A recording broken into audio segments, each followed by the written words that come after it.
और महाकुंभ में मुसलमानों की दुकान लगाने पर जो बवाल चल रहा था उसमें फाइनल फैसला आ गया है। और वो फैसला यह है कि महाकुंभ में वही हुआ जो संत समाज चाह रहा था। उनकी डिमांड थी कि शुद्ध सनातन महाकुंभ में भाईजान की एंट्री ना हो, ताकि उनके कर्मकांड पर कोई आंच या अशुद्धि का खतरा ना हो। और महाकुंभ 2025 में यही हुआ है।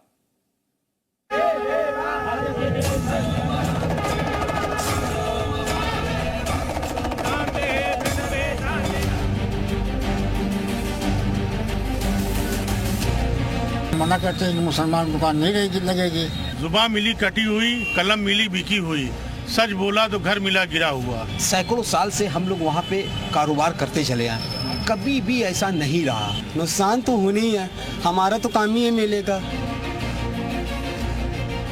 प्रयागराज में मुस्लिम कारोबारियों की शिकायत है कि उन्हें दुकानों का अलॉटमेंट नहीं मिला है।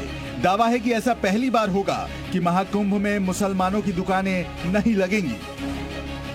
हमारा हक हुकूक छीना जा रहा है, जो हमारा संविधान हमको देना चाहता है, जो दे रहा है। कौन सा हक आपका छीना जा रहा है कुंभ के जरिए? देखिए, सैकड़ों साल से हम लोग वहाँ पे कारोबार करते चले आए। सच बोला तो घर मिला गिरा हुआ, जुबान मिली कटी हुई, कलम मिली बिकी हुई, सच बोला घर मिला गिरा हुआ। आज इस बाबू के देश में क्या हो रहा है, आज बापू की आत्मा में शर्मिंदा है। ये वही मुसलमान है जो लॉकडाउन के समय में किसी धर्म को नहीं देख रहा था, किसी कौम को नहीं देख रहा था, सबके लिए खड़ा था, मदद के लिए।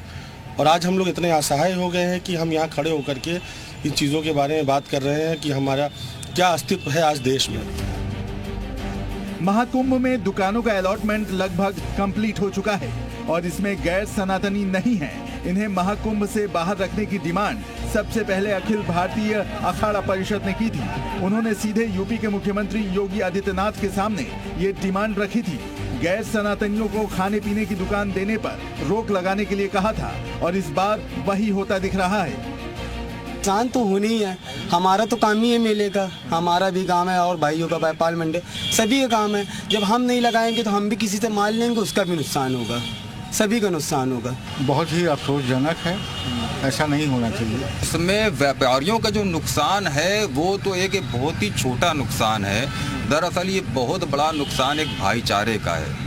भाई व्यापार क्या है, आज आप करेंगे नहीं कर पाएंगे, कल कहीं और करेंगे, लेकिन अगर दिलों में जो आपकी मोहब्बत अगर एक बार टूटती है या दिलों का रिश्ता टूटता है तो उसकी भरपाई कर पाना मेरे ख्याल से सदियों लग जाएगी, नहीं होती।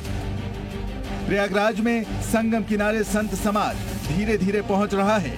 कई अखाड़ों के साधु संत आ चुके हैं और साधु संतों ने गैर सनातनियों को दुकान न देने के फैसले का स्वागत किया है। ये बहुत एक उच्च फैसला लिया गया है, क्योंकि विधर्मियों का हम विश्वास किसी भी कीमत पे नहीं करेंगे।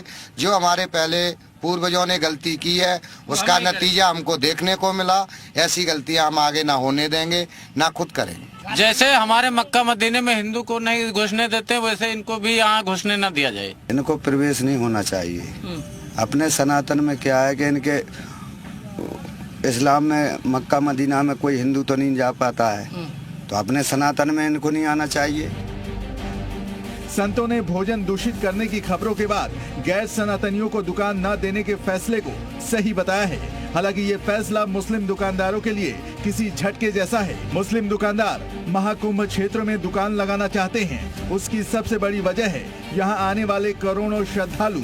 अनुमानों के मुताबिक 2025 प्रयागराज महाकुंभ में 40 से 50 करोड़ लोगों के आने का अनुमान है। ऐसे में अगर 40 करोड़ लोग औसतन 500 रुपए भी खर्च करते हैं तो यहाँ होने वाला व्यापार करीब 20,000 करोड़ रुपए से अधिक का होगा। कुंभ मेले के दौरान हजारों परिवारों को सीधे रोजगार मिलता है, लेकिन हाल के वर्षों में ऐसा पहली बार होगा कि 4 हेक्टेयर क्षेत्र में लगने वाले मेले में कोई मुस्लिम दुकानदार नहीं होगा। 75 देशों से करोड़ों लोग जुटेंगे और भाईजान को इससे दूर रहना होगा।